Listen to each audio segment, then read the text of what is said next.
So for people trying to really grow businesses in today's world, about the only thing you can say for sure is that things are really, really unpredictable.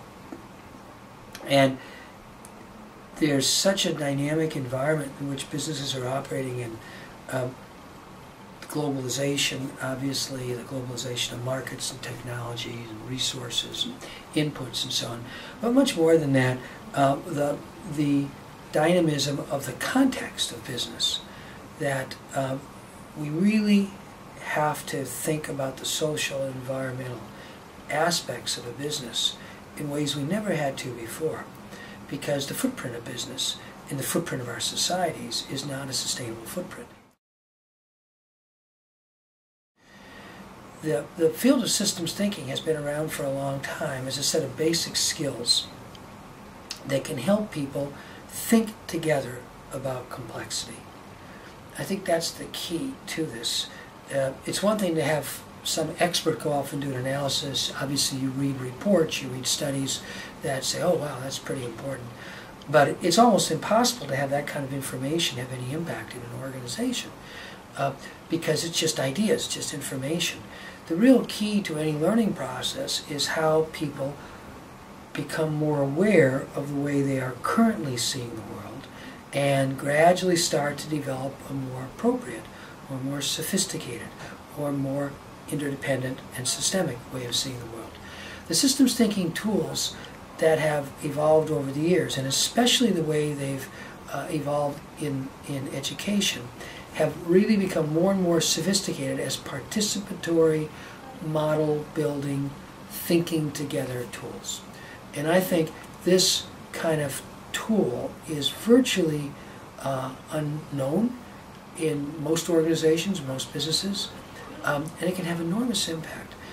One, in terms of building a new skill set to think systemically, but two, and if anything, as important, people actually thinking together differently about a very complex, uncertain, evolving environment, like all businesses work in.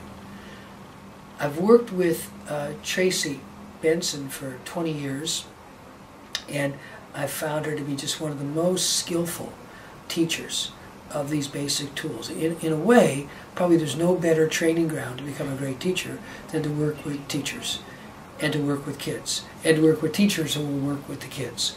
So by covering that whole gamut, she and a lot of the other master teachers in the education work, systems thinking applied in education, have become, if anything, amongst the best facilitators in any field.